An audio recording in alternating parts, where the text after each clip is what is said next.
Wealth, security, and opportunity are a byproduct of success. However, it often comes at the expense of deep personal satisfaction and happiness. This is the Design Your Destiny podcast, and I am your host, Penny Chason, board-certified hypnotist and #1 international best-selling author. I work with the highly successful influencers, business leaders, corporate leaders who desire a life by design. In this podcast, I will bring to you succinct solo episodes and interviews that dissect the challenges of success and highlights the ways to leverage your most underutilized asset, your subconscious mind. If you desire peace and happiness in your life, better health, and stronger relationships so you can enjoy the success that you have created, keep listening because this podcast is for you. Hey, Penny here. Wanted to have a chat with you about, I guess my approach, my beliefs around working with clients.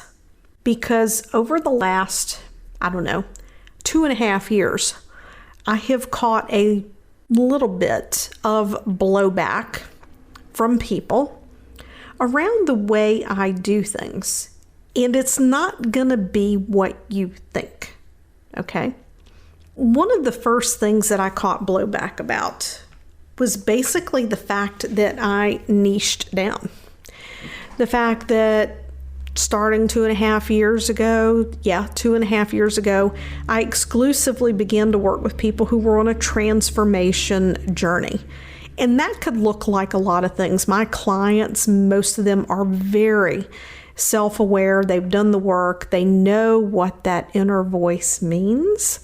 They understand that imposter syndrome isn't about the imposter syndrome. It's something different. It's something deeper. But we're not going to go into all of that. But I really caught a lot of flack because I started calling up some of my fellow hypnotists and said, hey, I have somebody who wants to quit smoking. Would you like a client? Hey, I have someone who wants to lose 100 pounds. Do you want a client? And I started referring these people out, and I was admonished and said, you shouldn't refer people out. You should take care of everyone. Well, I kind of think of what I do in the same terms that I think of my career in healthcare.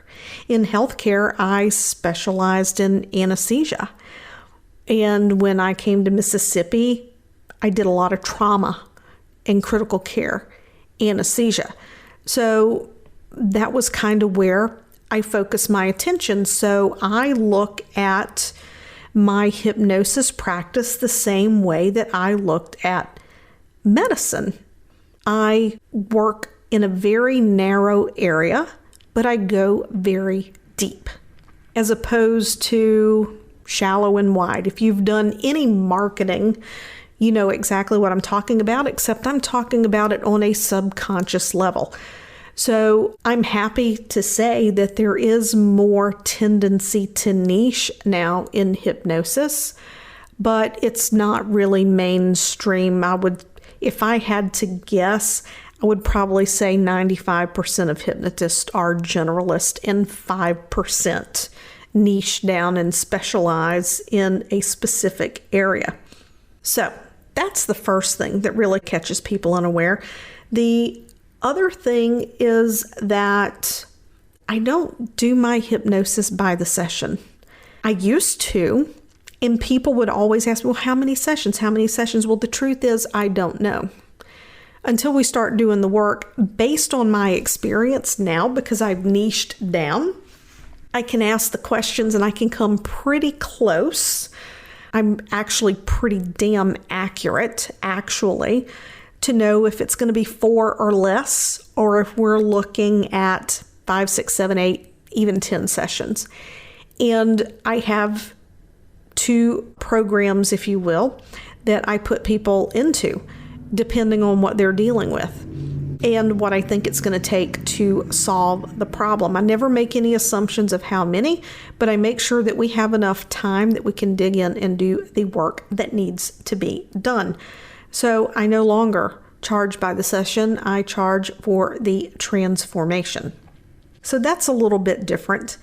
and people don't quite understand it. So that's another shift that I've made.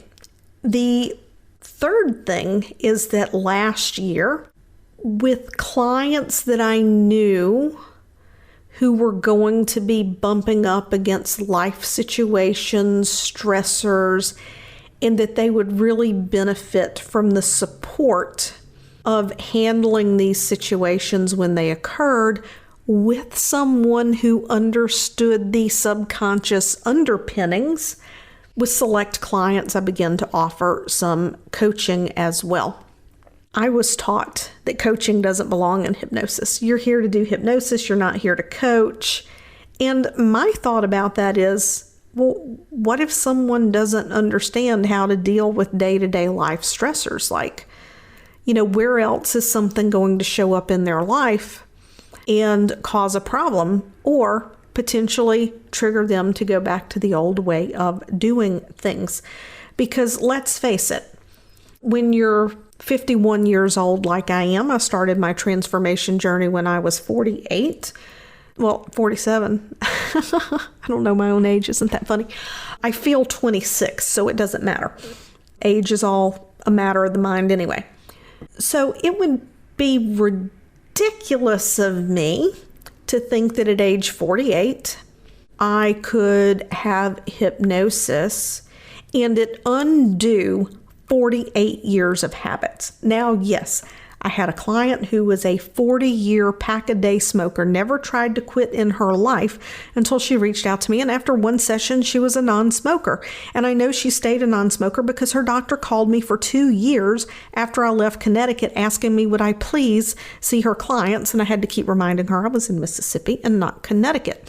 But that lady and I actually did 2 sessions together because to do a single session and to have no follow-up is meaningless. So in a situation where you're dealing with the patterns and beliefs and the habits of thinking and feeling and how you respond and how you react, in 5 or 6 sessions, you cannot undo a lifetime. Can we take a big boulder and push it off the cliff and get you major transformation? Absolutely, yes. But when I help clients get major transformation, I want them to sustain that and to build upon that progress. If we have a crisis and our default mode is to revert back to being reactive, right? It's a subconscious thing. Then without the support, we can revert back into reactive thinking instead of responding. And to have someone to guide you on how to handle your emotions, how to recognize your thinking, to understand how your subconscious mind, the sneaky little bugger that it is, can have you thinking that your self-talk is positive, but what you've really done is unknowingly gone back into victim thinking. To have someone to show you those blind spots so that you can continue to grow instead of sinking back down into quicksand, it's invaluable. And I have had the opportunity to witness my clients over the last 2 to 3 years and see how they respond to the things that happen up and down in their life, and to identify, if they would just do this one little tweak, it would completely unlock everything that they're dealing with and this issue would go away. But they fall back on conscious strategies that they're taught in coaching.